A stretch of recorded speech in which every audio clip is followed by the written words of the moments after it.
Welcome back. Time now for Deep Focus 5. Producer Izzy Loya back in the house. What's good, my man? Rashawn, cue up the marching bands, baby. We're going to stick with talking about the best rivalry in all of college football. Both of our opinions, let's keep talking about SC and UCLA. That's right. And as we see throughout this whole show, there's something unique about this storied rivalry. You know, the fandom for each team is not necessarily regional, as in other football rivalries. Why do you think that is?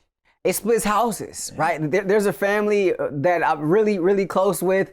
Love these people. The Selbys, their house was divided. I mean, mom, dad, two kids. Mom and one of the kids on the USC side of things. Dad and another kid on the UCLA side of things. I mean, it really divides houses. But not only that, the proximity between the two schools, right? You're in the same city. So these are players that you grew up with. You can look out on the field, you can see a St. John Bosco player lining up for USC and then also see one of his former teammates lining up for UCLA. And something you said right now just rang true for me. The Loyal household definitely had phases of fandom on both sides of the aisle, Rashawn. I would say if you looked at a Loyal family photo album from like 98 to 2008, 75% of my wardrobe was Cardinal and gold, baby. I was fighting on. Oh, yeah. I was a huge SC fan. My aunt worked at SC, and I grew up at a time when SC football was, like you say, appointment television. Not to mention, Rashawn, there was no NFL team for kids like me growing up at the time. The Rams and the Chargers and the Raiders had left, so SC was the pro team for a lot of us. I ended up going to Pepperdine for college. But my sister went to UCLA. She graduated, so then the family kind of became Bruins fans. So it kind of flip-flopped, and now my brother's thinking about whether to go to USC or UCLA now. So who knows? It may flip-flop again. And Rashawn, so many classic contests between these two teams over the years. You mentioned one growing up watching the mid-'90s that stuck out to you. Any other classic editions of the Crosstown Showdown that stick out? I wouldn't call it a classic, but the one that definitely sticks out to me would be the 50-0 game.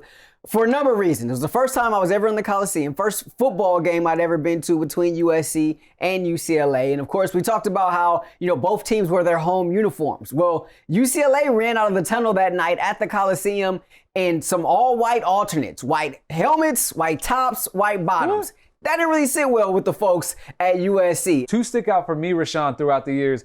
One was in 2005, the other 2006. The 2005 edition was when the Trojans blew out the Bruins at the Coliseum 66-19. That team was so good. Oh, but then the following year, Rashawn, SC fans don't want to talk about this one, but Bruin fans, they're still smiling about it. I'm talking about the 2006 edition, the unranked Bruins upset. Number 2 ranked USC at the Rose Bowl. 13-9.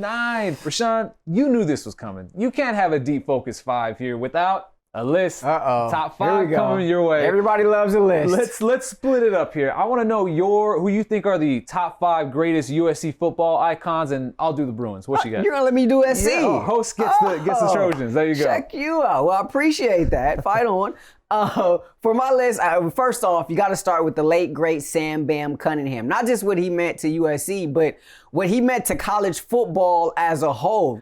Reggie Bush, he was appointment television. Matt Leinart did some great things, another Heisman Trophy winner. Carson Palmer sort of was the beginning of sort of ushering a new tide under Pete Carroll. And then fifth, I would have to say Marcus Allen. I mean, this pains me that I have to stop here because, I left out the OG Willie McGinnis. Yeah. I left out the great San Francisco 49er Ronnie Lott, Troy Polamalu. There's so many guys. I'll go 5-1 for the Bruins. I'll go 5. I'll go Maurice Jones-Drew, great running back from the mid-2000s. Number 4, linebacker in the 80s, Ken Norton Jr. Number 3, O-lineman Jonathan Ogden, one of the best NFL O-linemen in history. Hall of Famer. Number 2, Troy Aikman, arguably the best Bruins quarterback of all time. And then number 1 for me, Rashawn, is actually a coach, Terry Donahue, the great head coach from 1976 to 1995, winning as head coach in Bruins football history. So I got to go with him, number 1. And you know what? I'm going to take a cue from host Rashawn Haylock. Usually on his list, he does like an honorable mention. So I'm going to take one of his host rules, and I'm going to do an honorable mention. I'm going to shout out Mark Harmon. Okay. Yes. If that name sounds familiar, he's a famous TV actor, but he was actually the UCLA quarterback from 1972 to 1973. So a man of many talents. Finally, Rashawn, to end this Deep Focus 5, as they say, to the victor go the spoils, and then the SC-UCLA rivalry. That includes the Victory Bell. Yes, It changes off back and forth every year. They've been trading that thing off since 1942. And it got me to thinking, what are some other iconic rivalry trophies in college football? Oh, that's a good one. Well, you got the jeweled shillelagh that USC and Notre Dame play for. That's a good one. But I'm going to stay here locally, take it back a level to the junior college ranks, is down in Orange County. The Golden West Rustlers from Huntington Beach take on the Orange Coast College Pirates down out there in Costa Mesa. And every year they play for the Bell. It's called the Bell Game or the Battle of the Bell. One of the cool things about this rivalry is, at the end of the game, Izzy, you go through the handshake line and good game, yeah. all that, right? They do that before the game. So when the clock hits 000, the winning team runs all the way to the opposite end zone where the bell is, and they just start ringing that thing. And so to the victor actually does go the spoils and the ringing of the bell. Those are some good ones. I'm going to pick a couple that come to mind for me that are unique, I would say, throughout the, landscape of college football. And the ones I'm picking out, I noticed that a lot of college football rivalries, the trophies, they're fighting over like animals. Huh? Yeah, so I'm going to give you a couple right now. The first one that comes to mind for me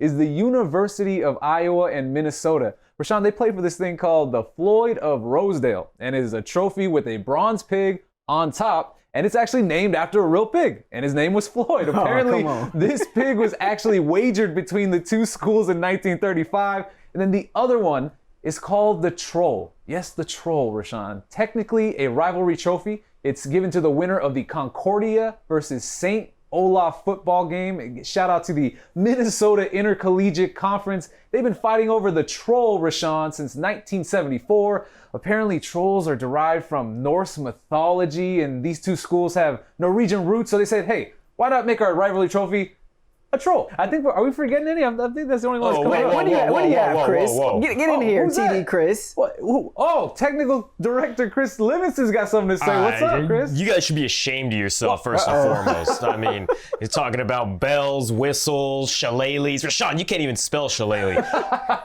But you guys are forgetting one of the most iconic trophies of them all, and that's the Commander-in-Chief's trophy, which is, it doesn't involve just two teams, it involves three, and it's the three military academies, Air Force, Navy, and Army, that go at it, and the winner gets the trophy at the end of the season. Commander-in-Chief's trophy. I totally forgot about that one. That one is really unique. Do you feel like we just got in trouble? Like we just got put in timeout? I mean, for a second, I thought the voice of God was talking, and I was like, where's that coming from? I was like, oh, it's TD Chris. But no, you're right, Chris. The Commander-in-Chief's trophy is definitely an iconic. I feel like I just badly misbehaved just now after that talking to from TD Chris. Thank you, Chris, for setting it straight. I tell you what, Chris, my ghost account is going to tweet you something later tonight. It won't be from me, though. Yeah. But if you see any trolls on your timeline, you'll know who it is. That's right. It'll be from the kids at St. Olaf. They sent it to you.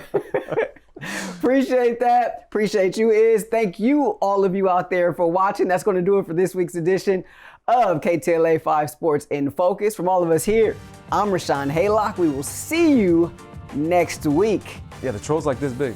It's kind of like that, those troll dolls kind of. It honestly those things looks are like scary. that. Yeah, and this is really scary too. But hey, shout out to that rivalry right there.